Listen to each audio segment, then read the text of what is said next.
je voudrais renchérir pour dire que nous avons appris qu'il y a des tentations, qu'il y a des démarches qui se font pour qu'on puisse amener certaines personnes de la société civile à rentrer au gouvernement, comme l'a dit tout à l'heure le professeur Ajak.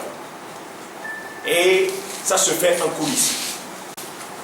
Et nous savons que ça peut se faire, puisque dans le temps, dans les années 90, ça s'est fait.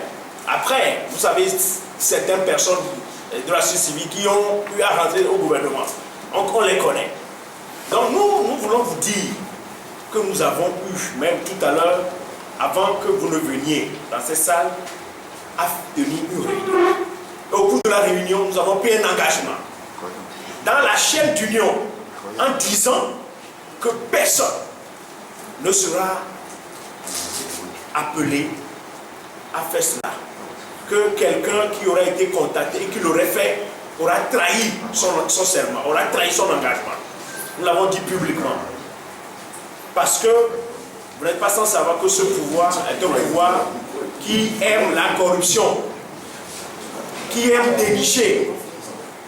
C'est pourquoi nous disons que, en ce qui nous concerne, au niveau de la société civile ou des organisations de défense des droits de l'homme, nous ne sommes pas sur cette voie. Nous ne sommes pas dans cette logique. Soyez-en sûrs. Ce n'est pas Maître Ajavon qui ira, ce n'est pas Maître Mandi Azari qui ira, Maître Abougan, Maître Amégan, Maître Afan Bedi. Soyez-en sûrs. Même aujourd'hui, nous avons eu à discuter.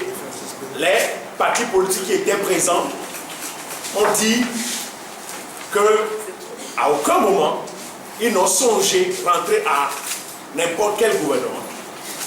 Maintenant, je voudrais revenir sur la position de l'ambassade.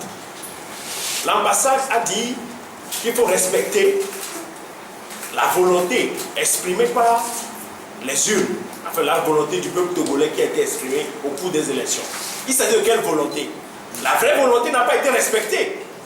Si la vraie volonté a été respectée, je crois que le CST doit revenir avec plus de députés que ce que nous avons aujourd'hui, mais plus que ceux attribués à UNI. Dans ces conditions-là, j'estime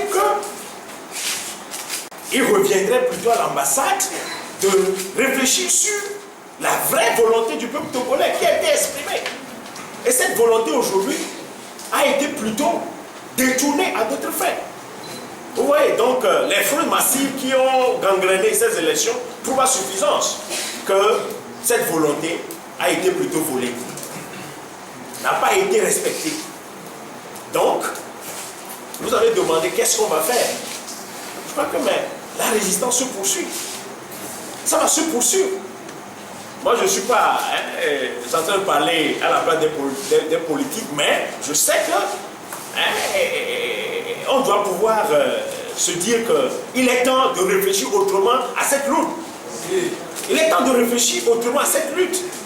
Et nous disons, nous, au niveau de la société civile, nous avons dit qu'aujourd'hui, il est clair que ce n'est pas les élections qui vont libérer le peuple togolais.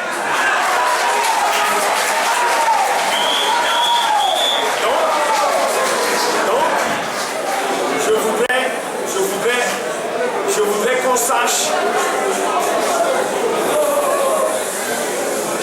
voudrais qu'on sache, que aujourd'hui l'heure est grave. Les gens vont se dire, Fikami Boyo, on va où? Qu'est-ce qu'on a trouvé? Les gens vont se moquer de nous, mais il est temps qu'on se dise la vérité. On doit pouvoir réfléchir autrement. On doit pouvoir réfléchir autrement. C'est très important. C'est ce que je voudrais vous dire.